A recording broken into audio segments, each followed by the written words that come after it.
ලෝකයේ තුන්වෙනිටම ස්ට්‍රෝංගස් පාස්පෝර්ට් එක තියෙන කන්ට්‍රි එකේ ස්ටඩි කරන්න යමුද? මැලේසියා කියන්නේ වර්ල්ඩ් පවර් පාස්පෝර්ට් රෑන්කින් එකේ තුන්වෙනියටම රෑන්ක් වෙච්ච කන්ට්‍රි එක. මැලේසියා වල මේන් ඉකොනොමික් සෙක්ටර්ස් විදිහට ප්ලාම් ඔයිල්, ගෑස්, ෆුවල්, ටෙක්නොලොජි වගේ ෆීල්ඩ්ස් අපිට හඳුන්වලා දෙන්න පුළුවන්. ඔයාලා දන්නවද මැලේසියා වල කරන්සි එක රින්ගිට්ස් වන අතර දැනට රින්ගිට් රේට් එක ලංකාවේ රුපියල් 81ක් වගේ තමයි වෙන්නේ. ස්ටුඩන්ට්ලා ගොඩක් සිලෙක්ට් කරගන්න මැලේසියා වල මේන් ඩෙස්ටිනේෂන් එකක් තමයි කුආලාලම්පූර් කියන්නේ. අපි දැන් බලමු ඇයි ඇත්තට මැලේසියා වලට ස්ටුඩන්ට්ස්ලා ෆ්ලයි කරන්න කියලා. මැලේසියා අනිත් ඩෙස්ටිනේෂන්ස් එක කම්පෙයාර් කරලා බලද්දී අපි ගමුකෝ ඔස්ට්‍රේලියා, UK, කැනඩා කියන ඩෙස්ටිනේෂන්ස් එක කම්පෙයාර් කරද්දී මැලේසියා වල ලිවිං කොස්ට් එක ඒ කන්ට්‍රීස් වලට සාපේක්ෂව ගොඩක්ම අෆෝඩබල්.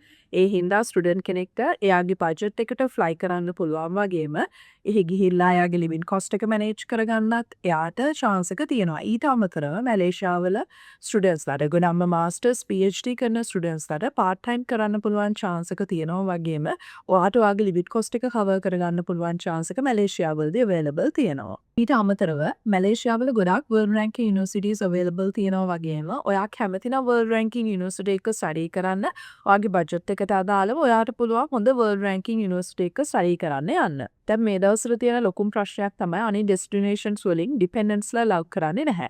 හැබැයි මැලේසියා වල ස්ටඩි කරන්න යන මාස්ටර්ස් PhD ස්ටුඩන්ට්ස්ලාට අපිට පුළුවන් ඩිපෙන්ඩන්ට් වීසා එක arrange කරලා දෙන්න. එතකොට ඔයාට පුළුවන් ඔයාගේ ආදරණීයන් එක්කම ස්ටඩි abroad journey එකට join වෙන්න. ස්ටුඩන්ට්ස්ලා ගොඩාක්ම ඉන්ට්‍රස්ටිං. මැලේසියා වල ස්ටඩි කරන ගමන් ඔයාට අනිත් countries විදිහට Thailand, Brunei, Laos, Cambodia, Vietnam, Singapore කියන countries වලට via the land ඔයාට යන්න පුළුවන් chance එක තියෙනවා. එතකොට ඔයාට ඔයාගේ ස්ටඩි ටයිම් ඩියුරේෂන් එකේ වැකේෂන් එකක් ආපුවම ඔයාට පුළුවන් ඒ countries visit කරන්න easily යන්න. මැලේසියා කියන්නේ ලෝකෙම most tourist visit country එකක් හින්දා ඔයාට හොඳ international exposure එකක් ගන්න පුළුවන් වගේම multicultural environment එකකට adapt වෙන්න පුළුවන් chance එකක් තියෙනවා. මීට අමතරව වැදගත්ම point එක තමයි මැලේසියා වල ඔයා මැලේසියා වල student visa apply කරද්දී ඔයාට show funds පෙන්වන්න ඕන වෙන්නේ නැහැ.